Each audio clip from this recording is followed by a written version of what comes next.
Unfortunate, areas like Austin, like San Antonio, the soil is a little bit different, so it doesn't soak up water as efficiently, and it's really hilly there too, so that kind of compacts water in some spots.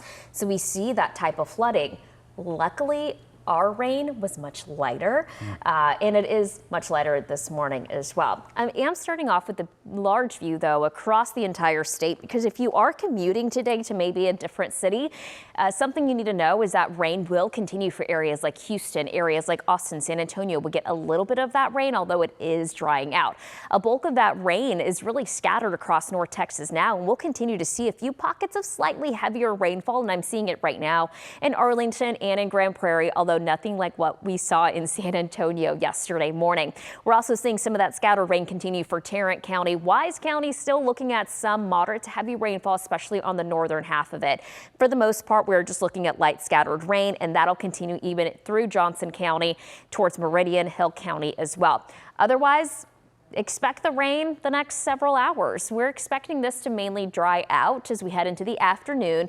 The rain will thin out between about 9 and noon. So I'm showing you this in the afternoon now. We could even see some of that cloud cover clearing, and with that cloud cover clearing, some sunshine and temperatures that are slightly warmer than yesterday. We could pick up anywhere between a trace to a tenth of an inch. It's not a lot, but it's a little extra something.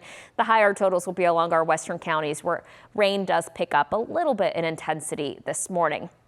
Because of the sunshine today, by the way, I'm thinking our temperature makes it to 86 degrees in Dallas, 85 in Fort Worth. Yesterday, the high was 81, and that happened in the morning.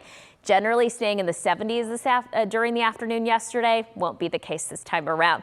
As our rain dries out the next couple of days, our temperatures go up to the 90s. But look at what happens on Friday. We have this front that comes in. That front does not bring in any rain, but it does bring in drier air. So that drier air is going to sink behind it, and we'll eventually see this sinking in across the rest of the region.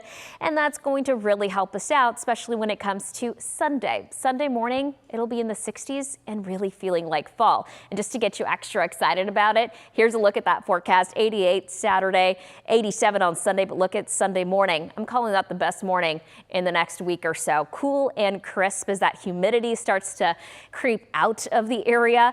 We'll have to wait a couple of days still, though. We'll be dealing with the rain this morning, a little bit of rain tomorrow afternoon along our eastern counties, highs in the 90s, but then this weekend looking absolutely stunning. Let's go.